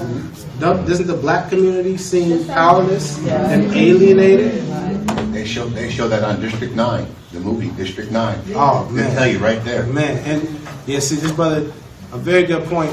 These movies that they show are definitely not just for entertainment. They are putting a lot of information. Lucy is another one.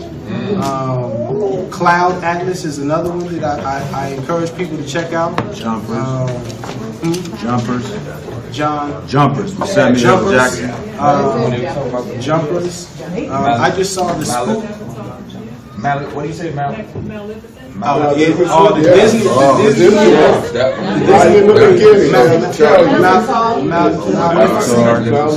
It's with Angelina Jolie. If you look at Disney movies, look that up. It's very interesting. And well, in the beginning, they'll tell you this is the land of the Moors. Right? What you say? Powerless and what else?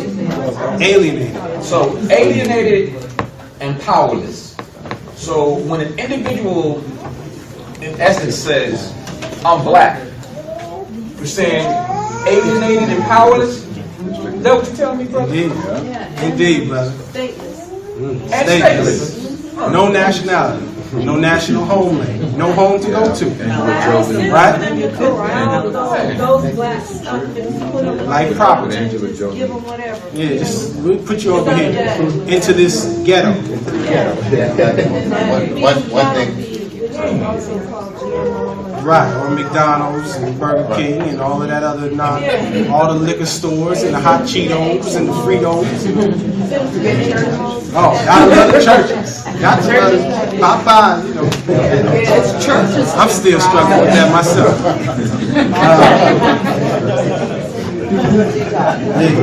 Now let me get to what Noble Ali said, then we'll get to corrections.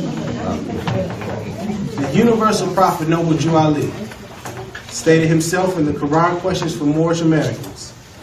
What is meant by the word black? The answer is black according to science means death. Okay? What's science? Jurisprudence. This is jurisprudence is the science of law.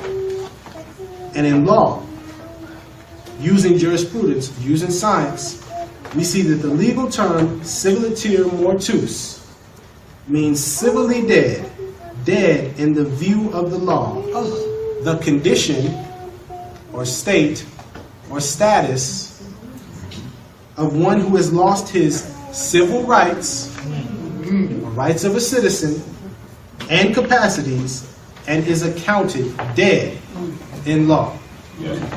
This is not my belief. I didn't say this. This is from a prophet. If you don't know who Noble Ali is, he was born in 1886, North Carolina Territory. He's on the same level of Buddha or Confucius or Prophet Muhammad, peace be upon him, or Jesus or Yahshua is his true name.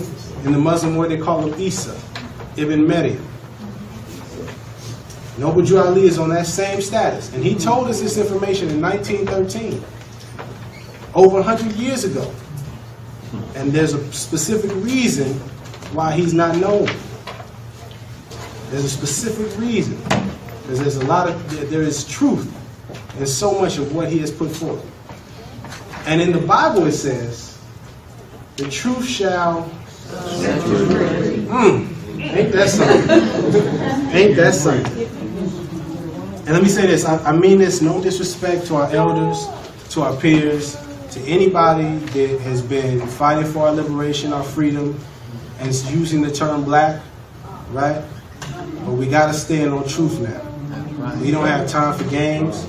We don't have time for feelings and emotions on this.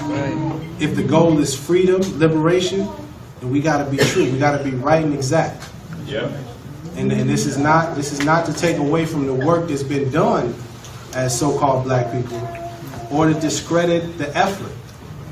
But I mean, you can run as fast as you like, and if you're running in the wrong direction, does that really help us? Well, we know better. So, then, like, would you say, like, with the Black Lives Matter, do you think that that's something they put Oh. out there? Yeah. Like, But of course, they think that we did it and just let them run with it? I wish I had the article because I saw an article reported that it was linked to George Soros, I believe. That was funding this whole campaign, putting the money in with all the flyers and all the cute designs and decorations and all the people that came out of nowhere. Black Lives Matter, right? All of a sudden, quit just like that. This is a specific reason to keep you in the game. See, even what we see going on in the media today about all the murders and all of the abuses that we're going through is to get us emotional. In sports, right? I play sports. If you can get inside the mind, the state of the opposing player, you can rattle him. You got him off his game plan. That's how you win. Mike Tyson, Muhammad Ali, for that matter. He would get inside the minds of people so well that the fight was over before it began. And that's what's happening to us right now. We get, Black Lives Matter. Da, da, da. You see what's happening? And they roll out the plan accordingly. I saw it happen with Oscar Grant. I was out in the streets and I was black power the whole nine. And then I was on the streets when it wasn't so-called riots, when we were all marching peacefully. I went home and charged my phone and saw on CNN, riots in Oakland, riots in Oakland. I said, well, I was just down there. There wasn't no riots. I wasn't very conscious, but I remember looking at the TV about the true riots in LA. That's a riot. What they were broadcasting to the world was a framed perspective, a calculated perspective to incite that emotion. Yeah, let's riot.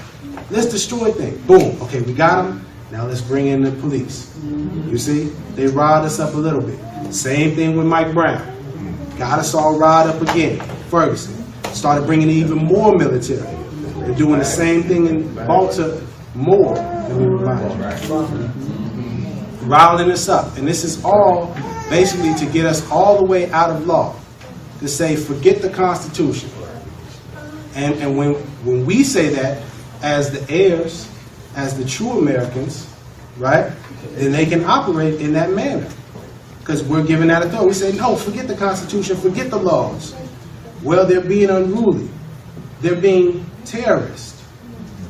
You think that what we see about what's going on in the East, when they label them people as terrorists, you think that's not going to happen to us if we continue doing what we're doing? It's already happened. It's already, and there's enough footage to frame that perspective.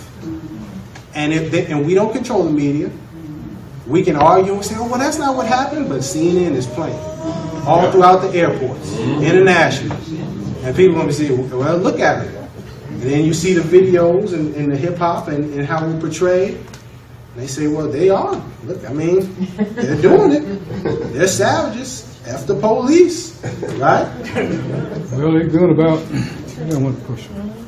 Not a question, but in the Bay Area, every time we get into a riot, a so-called riot, or in a situation that's dealing with our people, anything active, what he labeled the media as we being destructive, what they do, they allow their people to get out of town, go back to their homes so that they can carry on.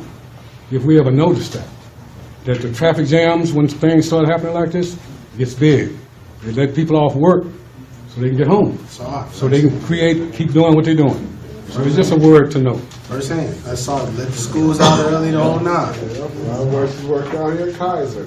Let us off work early so that we can get home. Get out, get away from you. And not by accident. I'm telling you, this is by design. Let all the murder take place. You can have feelings towards the quote unquote enemy or the opposition, but you gotta respect their game plan. You gotta know what the enemy is doing. Otherwise you'll get played. And they also try to take the racial element out, because whenever that happens, they always get a black spokesperson to come out, either as a reporter or as a police officer or as the police or as district attorney. They're always a person who looks like us that comes out and basically, so it's not a racial issue. It's calculated. And Al-Haj Malik spoke on this. He spoke, anytime somebody speaks up, one of us speaks up, they immediately get that opposing side. Oh, well, some of them say this and some of them say that, so we don't know, blah, blah, blah, blah. It's all by design, but rather than focus on that, let's get to the correction. Let's get to how we can fix things. Yeah. That's not, can I interject? We'll take this, because you're talking about citizenship expiration, and I'll turn the page from this bottom up. Go ahead. Go ahead and work it. Because it's in support of what you're saying. And this is back to their pretext when they start that race stuff and that they don't know United States law. You know, the so-called scholars that keep playing the race game. Go ahead, just read it out. It's down the bottom. Citizenship of the United States expatriation. Yes. Expatriation, UTC 459. Sir, there are strictly speaking no Moroccan laws. No, make sure you read that. Remember, United States, Morocco. So when you're looking at United States law, when you're looking at law of the land, that's the corporation in operation. That's the country.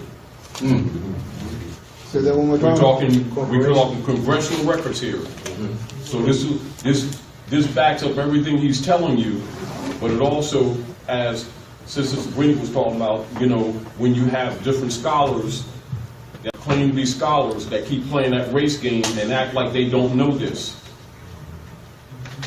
You know, there really isn't a debate. What they won't do is expose this kind of information. But go ahead, brother, go ahead, and go ahead and do your work. Sir, there are strictly speaking no Moroccan laws relating to citizenship of Moorish subjects in Morocco. The fundamental laws of this non-Christian country are based entirely upon the Islamic code, no part of which treats of the subject of citizenship. Now, there you go, 460. There are, however, numerous treaties and conventions between the various Christian countries and the Moorish Empire, by means of which citizenship in this country is defined. But as I understand from the above acknowledged instructions, that is not the desire of the department to call for a report upon such lines, I will therefore confine these remarks to general conditions existing, which may possibly be of some use in connection with the information desired. Real quickly, when they mention Christian, you got to understand that it's all, you got to look in history and understand that Christian was related to a specific people and not what we think as church. Okay, so this is a long-term war between the so-called Christians and the Muslims, or the Romans and the Muslims, or the Moors. Understand these are terms throughout history that you got to know. And I would advise you to look up the definition of Christianity and see what it says in the dictionary for yourself. Citizenship in Morocco may be said to be governed by the law pertaining to the same in other countries, with the exception that all persons residing in Morocco who cannot prove foreign citizenship or protection are considered ipso jure as Moorish subjects. So, if you can't prove you have citizenship from somewhere else, you are automatically Moroccan subjects. Understand that? That's who we are. Right? But once we say we're black, now they got us in their system. That's proper. Keep that in mind. This is United States law. And furthermore, understand that the first treaty that the United States entered into was with the Moroccan Empire, the Treaty of Peace and Friendship, longest standing treaty.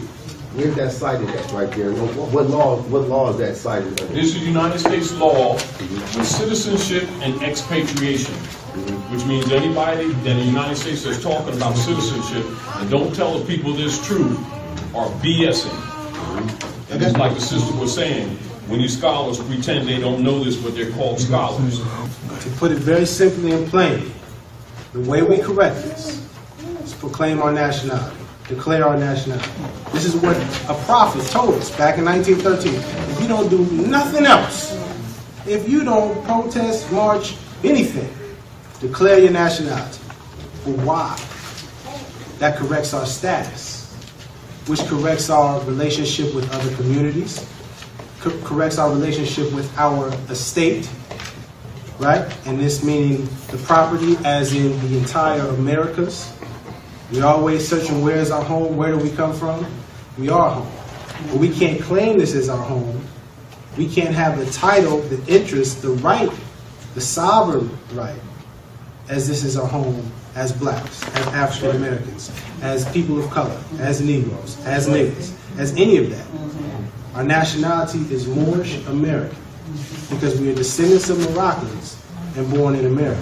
Understanding that Morocco is not just the little piece of land that you see on the maps today. It's from there across the Atlantic Ocean and all of the Americas. Okay? Understanding that's all the Moroccan Empire. This is all our land, the Americas, anciently known as Northwest Amexem. That's what happens when we correct our status. I mean, there's plenty of other things that we have to do, complex things that we have to get into. But the first step, right? The first step that we got to do, step one, proclaim and declare our nationality. How do we do that? How do we do that? That's the question that I want to clarify. What is proclaiming? In terms of, well, once we declare and stuff, what I want to clarify later is, you know, following stuff on public record and also what agencies. I hear you. But see, We'll do that at the end. we We'll trying do to that go at the end. 1,000 miles a minute. Yeah. Right? We ready. Let's just first get step one. Okay. Declare, proclaim. What does that mean in law? It's in there. They'll put it down there for you. Publicly, put on the record, written documents to let the world know, not just the U.S., not just here nationally, let the entire world know this is who we are. That is the first step. We can't do it as blacks. We can't do it as African Americans. And there's plenty of precedent, what's going on in Palestine right now with the Israeli nation state. They claim that land of Palestine as their own through the international courts. In fact, using their religious doctrine, their text. Okay, understand, I'm not agreeing with that at all, but understand how that works. They made a claim, they had evidence to support it, they took it over. Okay, we can make a claim. We have evidence, the Holy Quran and the Moorish Holy Temple of Science, and just so you think this is not just a religious book, this works for history and you can put it on the record as evidence, just as it was done there. The difference is we have a much superior claim. Understand? We have a much superior and evidence, not just in this book, but all the pyramids or mounds up and down the Americas to prove that we were here. We have evidence in history that proves that we are Moors. There's evidence in chapter 4 that has it on the record both in 1933 and currently with the Illinois state legislature that knows who we are very clearly. It's not a question. It's not some belief. This is a fact. The FBI, look up, just Google FBI Moorish Americans. They have about 30 PDF documents in which, on the record, they came out from the Freedom of Information Act. And inside those documents, it has this entire Quran copied. And this is an investigation that was going back in the 30s. So they know very clearly. It's not a question of whether they don't know. The question is on us. But see, before we can be who we are, and before we can speak who we are, we have to get our minds right. We must know mentally. We have to correct our state mentally on who we are. That mental state, then we can correct our status, correct our estate. etc. Islam? one's place in the community in the estimation of others, Black's Law 4th edition. His relative position in social, commercial, or moral relations. His repute, brand, or rank, Black's Law 4th edition. Okay? So can you guys hear me back there? You guys good? Just so we can drill it in your head. Status is equal to estate, synonymous. Okay? Let's keep this in mind. Status is equal to estate. We're going to move down to estate. We're going to read estate. How about you, brother? Start number 1. Yeah. The word estate is a word of the greatest extension and comprehends every species of property. Real and personal. It describes both corpus and the extent of interest. Black Law's 4th edition. Estate is constantly used in conversing in connection with words, right, title, and interest, and is in a great degree synonymous with all of them. Black Law's 4th edition. Okay. Status is synonymous with estate. Estate is synonymous with right, title, and interest. So when you're talking about status, you're talking about rights, titles, interest, estate. All of those are synonymous. Okay? You flip over, you have the definitions of right, title, interest as well. You guys can study these on your own, but they're here for you to read. But just know that when we're talking about, Kind of basic question. Why is it called Black's Law Edition? that was a person, Henry Black. Oh, okay. But there's other law dictionaries. Bouvier is another one. But it's simply just the person who was named, just like Webster's. Exactly.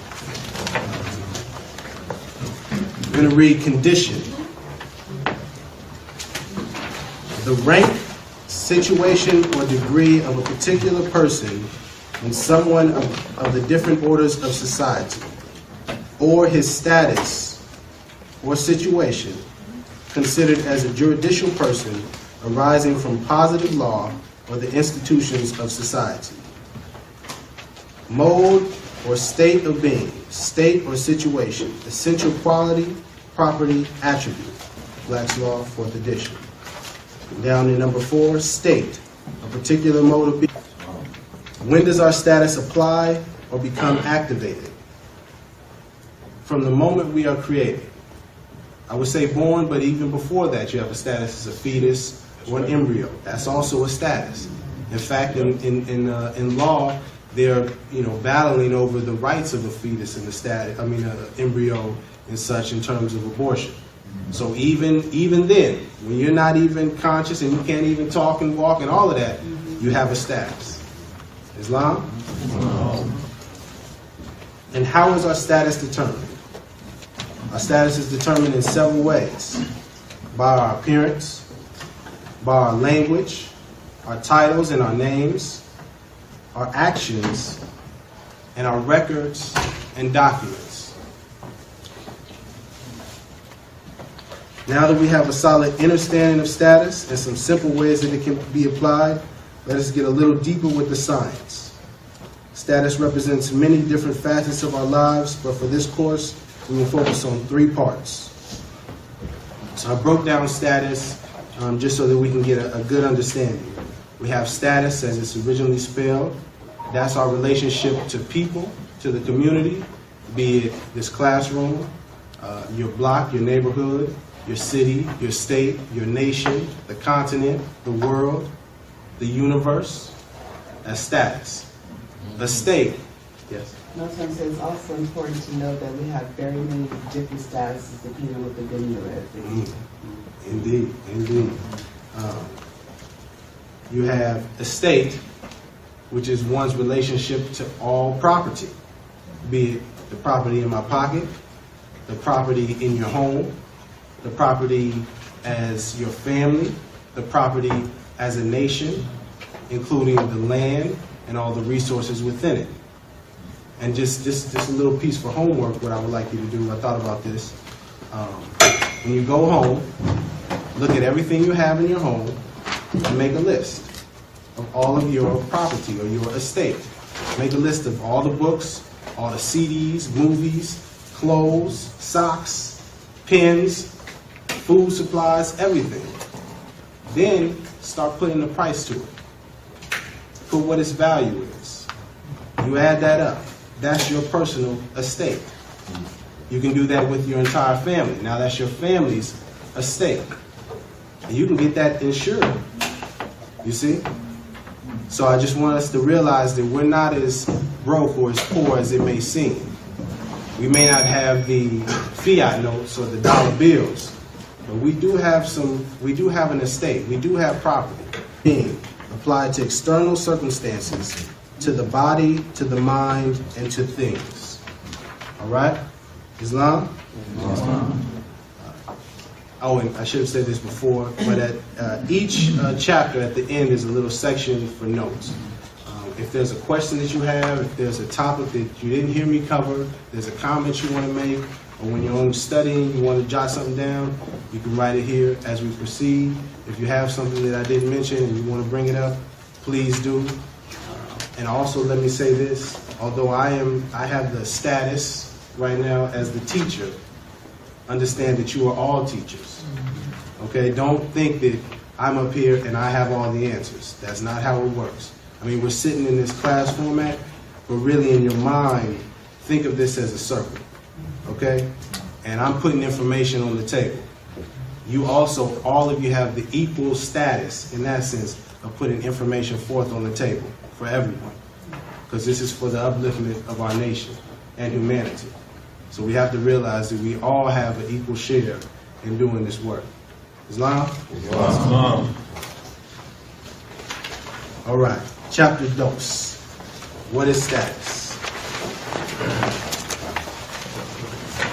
Now that we have laid down a solid foundation of the etymological and legal definitions of status, let us simplify the meaning, or as the wise elder teacher El-Hajj Malik El-Shabazz, also known as Malcolm X, very interesting on that, we'll cover that a little later. But as El-Hajj Malik would say, let's make it plain. What is status? Status is one's place in the universe and one's relationship to everything and person in it. Let me read that one more time. Status is one's place in the universe and one's relationship to everything and person in it. Who does status apply to? Status applies to every single being in the universe. Everything, every person has a position, a place, and standing in the universe. We'll pause right here just for a moment. I know, depending upon what school of thought you may come from, you may have heard people say, you know, I'm a divine being, or I'm a God, you know, so those labels and things don't apply to me. Even divine being, that's a status. Saying you're a God, that's a status. So understand that even, no matter how conscious you feel that you are, everyone has a status. And you must know it. Not just believe it, not just think you know what it means, but truly know. Islam? Epithet. It basically means it's a character. What you say, sister? Pale. Pale and bleach. Contrary to our beliefs, contrary to our feelings, black is pale. Doesn't mean us. We got to know this. We have to know this. And this is not, and once again, all of this is not based on emotions, not based on what I think, not based on what I feel. You can look it up in the dictionary for yourself. Like a wise man says, just prove it wrong. Well, I think you'll find that you'll be amazed at what you see. Now that we've established what etymology is and the importance of the science, let's examine the word status and other key words associated to it. I have assembled definition sections for each word that include the etymology of the word, as well as 4 definitions of the word from multiple sources. And this is by no means a comprehensive source for you to rely solely upon. This is just as a reference guide as you're studying. However, everyone should have an unabridged dictionary, multiple unabridged dictionaries, multiple law dictionaries, thesaurus, a dictionary on the root and etymology of words.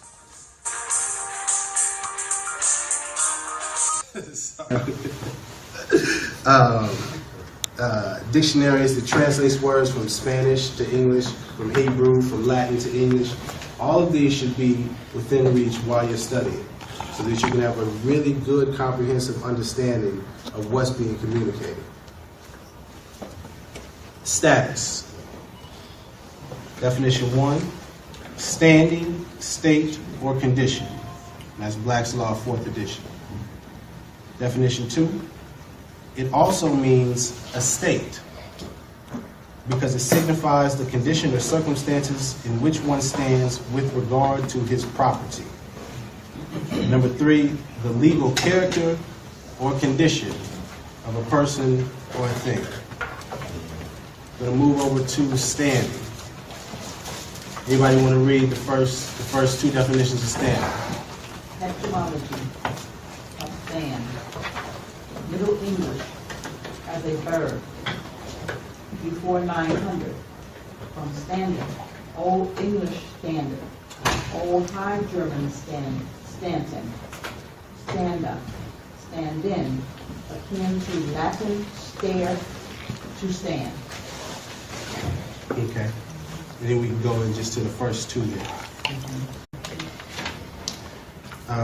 If you flip over to the next page, there's a quick activity that's designed to further show you the importance of knowing etymology. Below are a set of words with 2 columns next to it. The first column is for you to know what you think the words mean, and the column to the right is for you to know what words truly mean. We're going to go through a few of them, just so we can get a good understanding.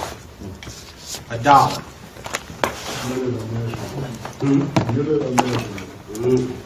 Okay. How many people thought a dollar was a piece of paper? Come on now, be honest. It's okay. Right? You think a dollar, that dollar bill, right? The true etymological root of a dollar is actually a silver coin. So you see, we never even really had dollars. That's just bills. But that's a whole nother discussion. How about kid? Kid, what do you think? Billy Goat. Oh, you guys are on it. You guys are on it. See, I found that one out a couple years, and now I catch myself. Anytime I say kid, I'll say child, or young one, or middle one. And even if you look at the word kid backwards, you know what you got, right? It's a good one. It's a good one. I find very interesting. How about ethnic? What you guys think? Ethnic. Anybody? Your brother? What's ethnic? What you think? I think ethnically of a group of people. Okay. How about heathen? That? Heathen. Not what ethnic means. Oh, but it is. Oh, that's what you're saying? That's what it truly is. So when you think of ethnic studies, right? What are they really saying? Pagan studies. But see, if you don't know it, it's right over your head. Ghetto. How about ghetto? German word. Comes from Europe. See, growing up, you hear, oh, that's ghetto, right? Like it's an action, right? Right, you live in the ghetto thinking it's applying to us originally. However, look into the history of ghetto and find out it was used on some other people before us. But it has a direct correlation. What happened to those people is happening to us right now. Genocide, right now. And the lovely black. We know what we think black means. Who knows what black truly means? That in the eyes of the law. Legally, true indeed.